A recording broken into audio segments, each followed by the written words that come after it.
The EduTech guys present a conversation from our live coverage of FETC in Orlando, Florida on Tuesday, January 23rd, 2018. Enjoy the program. Hi, I'm Susan Brooks Young, and I am from Bremerton, Washington. And I've been working in education for a number of years and have been involved with EdTech for a long time. Yes. And I'm here in Orlando with my friend Dan. We're doing workshops in a concurrent session. Awesome. And I'm Dan Morris. I'm from Colorado. Been a long-time educator in Colorado. This is actually my 48th year, retired many times. And done lots of ed tech, working with Susan, but also ed tech in the state of Colorado. Working right now mostly with small rural districts across the state. Yeah, Awesome. That's very cool. So what brings you here? What's your presentation? Give us a rundown, a summary. Okay, well, we actually have four. We Oh, just did a gosh. workshop this morning Okay. on being able to recognize truth in Okay. the media. This afternoon, our workshop is on one-to-many initiatives as opposed to BYOD or one-to-one. Sure. Tomorrow morning, we're doing a workshop on the new digital citizenship, what that looks like and entails. And then I'm doing a concurrent session on Thursday afternoon about strategies teachers can use to feel better, because a lot of them don't right now. Sure. Yeah. Sure. Yep. Physically, mentally, emotionally. Right. So tell us this morning, truth in the media. Well, That's a big one in the classroom. We were just talking earlier too. We were talking about what happens in the classroom and how we've changed. When in 1980 something, when I was in school, I opened the book and what I learned about the Vietnam War was from that book, or I sat there and I drew pictures. Now I'm on my device and I'm looking up everything I can about the Vietnam War, and the discussion and the debate in the classroom is now growing exponentially. right. And we're dealing with, and so that brings us into truth in media and Right. the truth that's out there. So take us on a rundown of how that went. How was the reaction to the crowd? How did that go down? Well, it was very well received, very timely, Yes. obviously. Oh, yeah, obviously, yeah. And Susan actually developed this as out of ISTE with a larger group, and we've kind of turned it into a small hands-on workshop where they can really dig in and look at strategies on how to evaluate the quality of the information they get. Sure. And so we spent quite a bit of time talking about the truth in words. I'm a math teacher, so I focused on numbers and how you deal with numbers. So it's really tried to give them lots of resources and some time to really explore resources they can take right back into the classroom to start sharing with kids, because everyone was saying, gee, we're not doing enough of this with kids right now. Yeah. Oh, yeah, absolutely. Yeah. Right.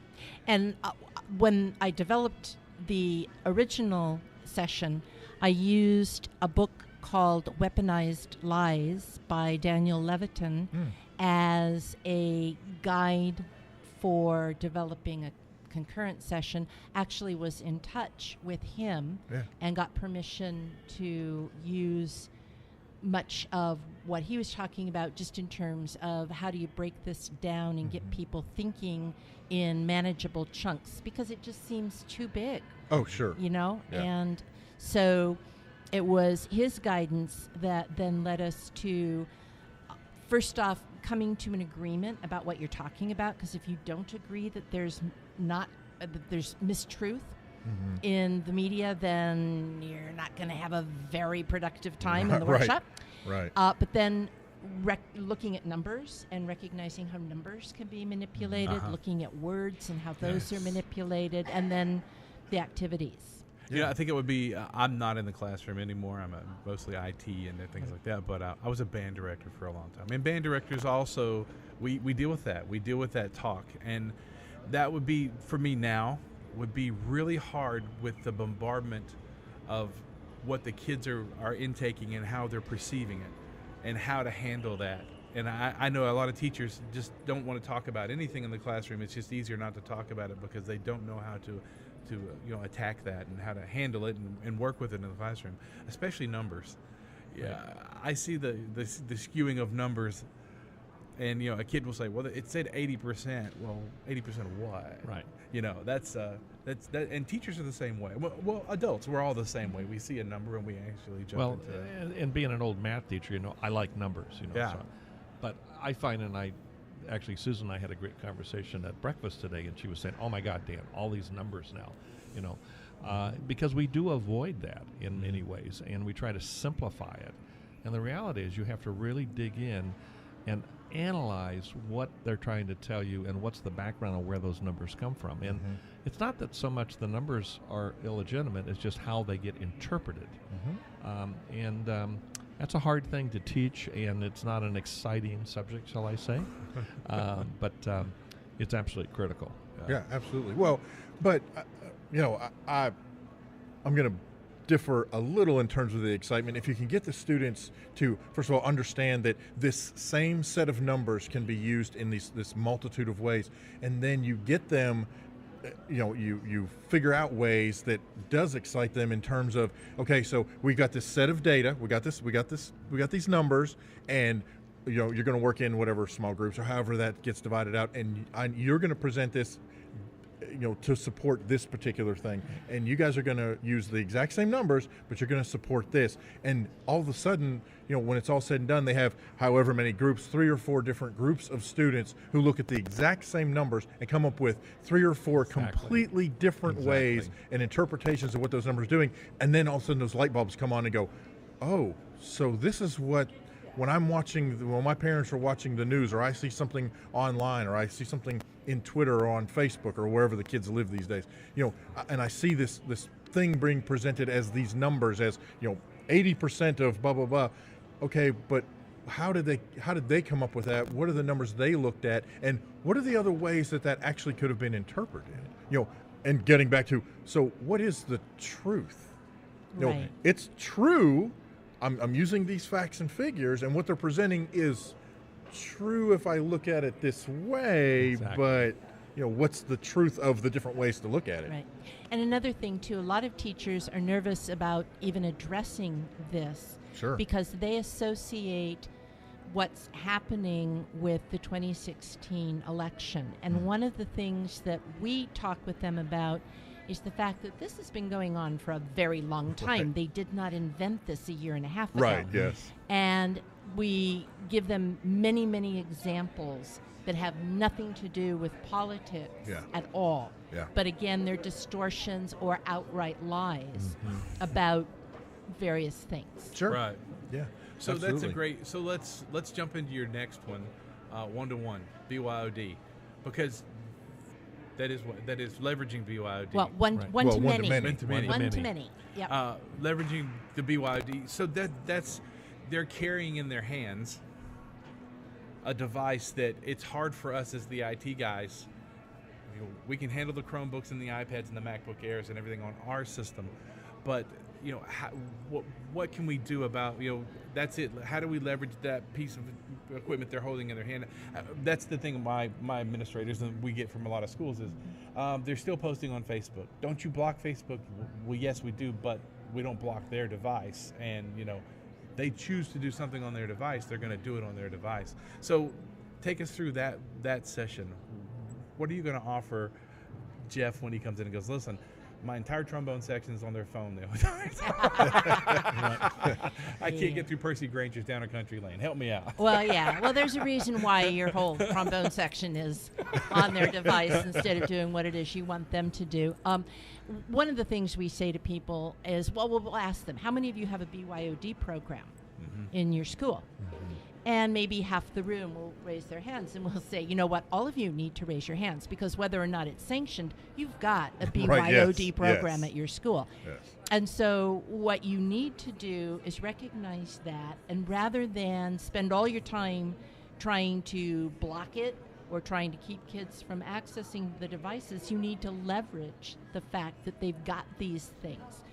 And so we talk about ways that you manage instruction so that the devices are out and they're visible and the teachers are able to get up and walk around the room and monitor what the kids are doing, rather than the kids having the device in a lap and going to Facebook or whatever else. Right. And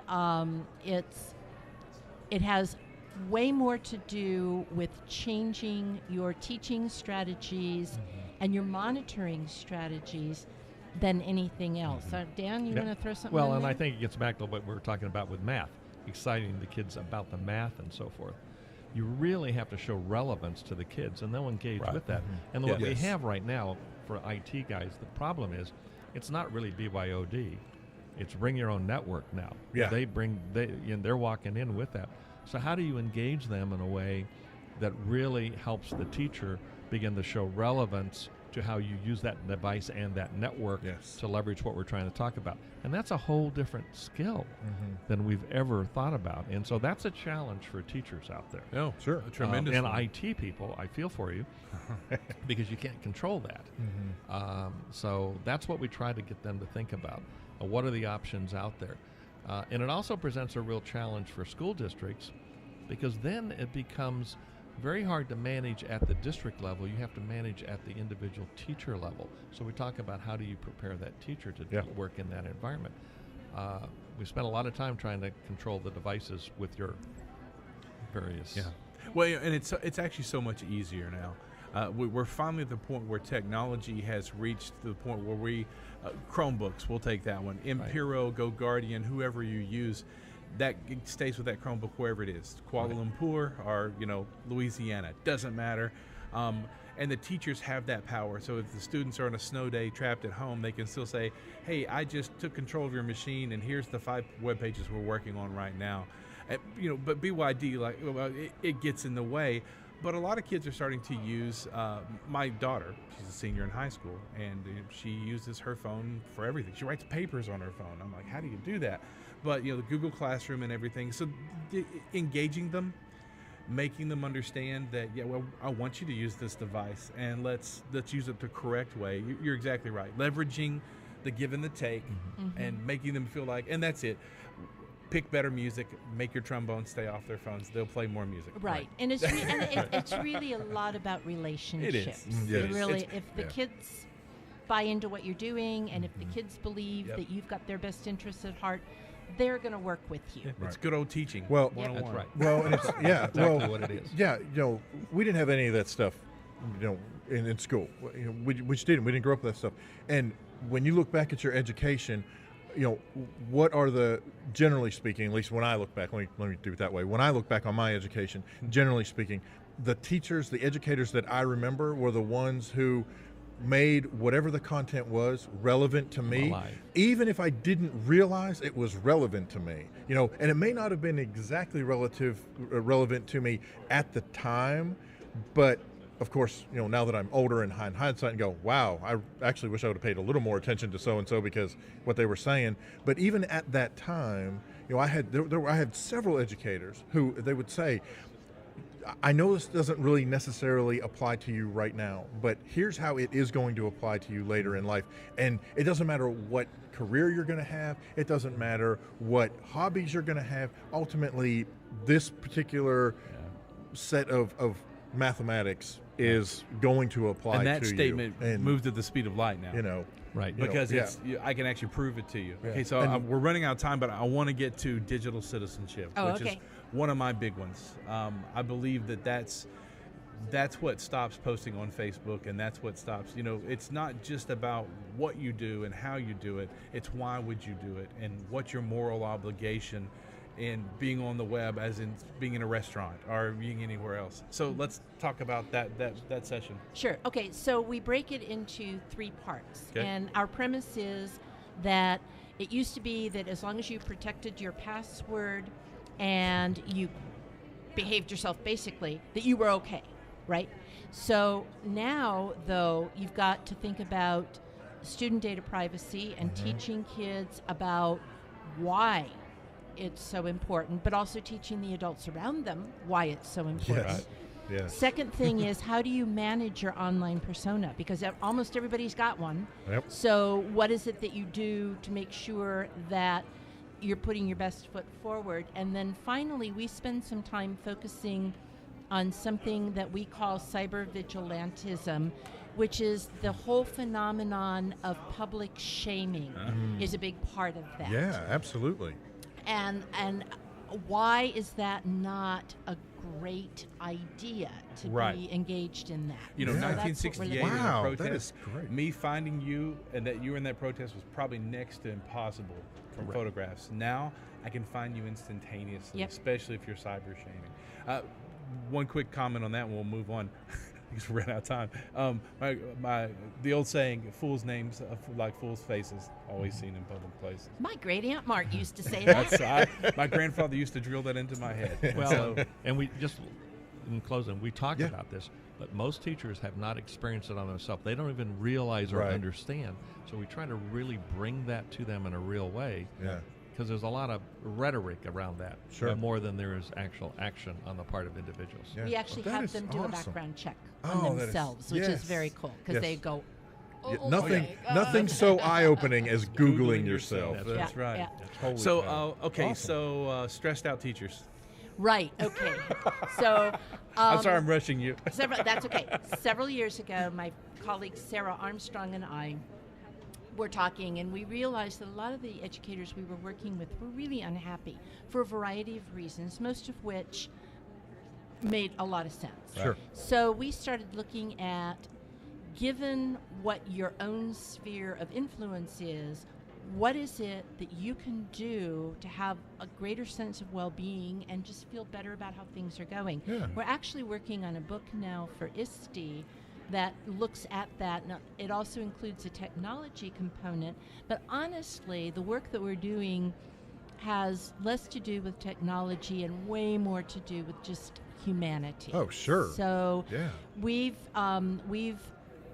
found through the things we've done and the research we've done and the things we've actually tried out that there are 6 areas where people can do very simple things to feel better even when there's an awful lot going on around them that they have no control over. Yeah.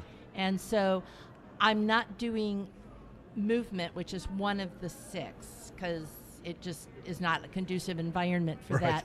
But I'll be covering the other 5 on Thursday and just inviting people to actually try some of the different things and take away with them things they can do for themselves and with their students if they want. Awesome. Well, I just want to say I'm not well researched in the topic by any stretch. I'm not even researched in the topic, but